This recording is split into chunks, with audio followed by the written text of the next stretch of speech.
Okay, so in this video, I want to tell you a little bit about the experience of participating in cancer research. So when I first went to Huntsman and started going through all of this stuff as far as finding out about the cancer and progressing into surgery and things like that, the surgeon, Dr. Wong, encouraged me to participate in research. And I thought, you know what? This will be good because my thought is that the more that we can learn about cancers, the more that the doctors can help fight it and to do things to make it better. So I thought, sure, I'll get involved. So I had a conversation with the team there at Huntsman and found out about different research studies that are going on. And there was one in particular decided to participate in because they're gathering information from like 7 different hospitals around the world. So it's not just right here in Utah, but it's all over the world that they're gathering the information. And they've been doing that for, I think I want to say it was like about 12 to 15 years or something before I got involved in it. So I got involved in it in 2019. And so I just wanted to share with you a little bit about what that looks like to be a participant in this research study. Because I think sometimes people think like, I don't want to be hooked up to a whole bunch of like electrodes and have stuff poking in my body and just have this really evasive experience. And it hasn't been like that at all. Let me share with you what it is like. So in the beginning, they send out a box that has a whole bunch of supplies in it.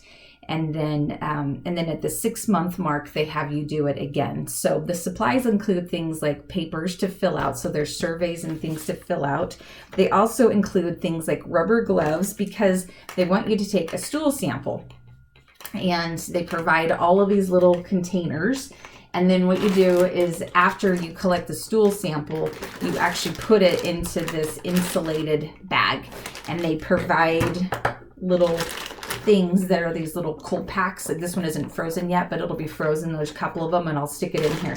So to collect the stool sample, there's this, let me see if I've got it. Yeah. So I'm just laughing because I'm wearing the rubber gloves. I don't need to be wearing rubber gloves, but I just thought I'd put them on. So there's these little things right here that you actually spread out across the toilet. You can see right there, it shows you. So you spread it out across the toilet. And so when you go poop, it collects your poop.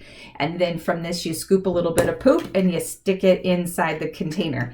And then that gets frozen and then you take it to them. So, but what's really cool about participating in these research things is that this actually doesn't take that long, like to fill out the survey stuff. And it's certain like questions about like, how often am I exercising? What kind of medicines am I taking? Things like aspirin, ibuprofen, or other medicines as well. Like if you're like on an antidepressant or something.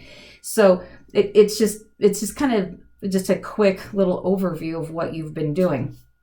And so it's not really hard, but then they provide you with a big shipping box. So I happen to live close enough that I could literally drop it off if I wanted to. But one of the representatives from this research study is actually meeting me at the clinic when I go to have my port flushed and have another doctor's appointment. So she's just going to be there. They're going to collect blood samples, and then I'm going to hand off all this stuff to her. And so, but if not, they've already provided a big box. So I could just shove everything in here and stick it in FedEx and call it good.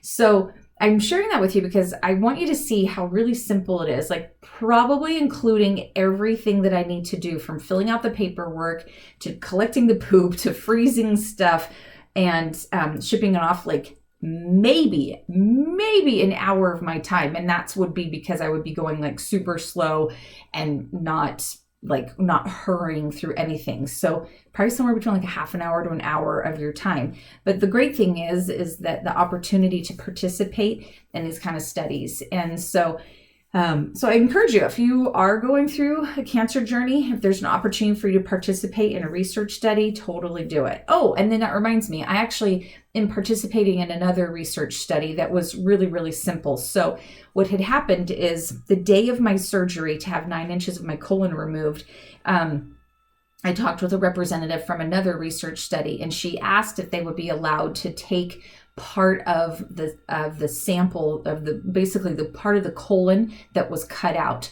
And so what they do is, I said, yeah, sure, it's fine. Like, that's all I needed to do is just sign a waiver that yes, they could use it, and that's it. They'll never need to use anything else. But what they do is they take part of the tumor and they take part of my colon and they freeze it.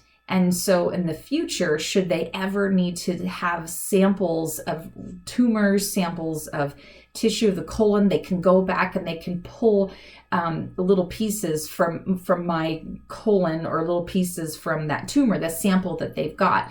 And I thought, sure, why not? I mean, otherwise, what are they going to do with it? They just throw this stuff out, right? So I thought that was awesome that they took advantage of asking me to participate in that way. And I just think that why not? Why not help contribute to the knowledge about what's available? And so it's, I think it's going to be helpful. This kind of stuff is going to be helpful in the future. And then the last thing too that you can expect is that for me, so this ColorCare Study, they actually send out a newsletter once a quarter and they give an update of what's going on in the research and stuff. So I think that's really awesome. So we kind of keep an update of what's happening, and there's nothing personal in here to me specifically, but it just gives information about what are they doing, what kind of progress are they having in the research. So I like that because you just kind of go like, I wonder what they're uncovering, like what's happening, what's the progress. So it's kind of helpful to have that. So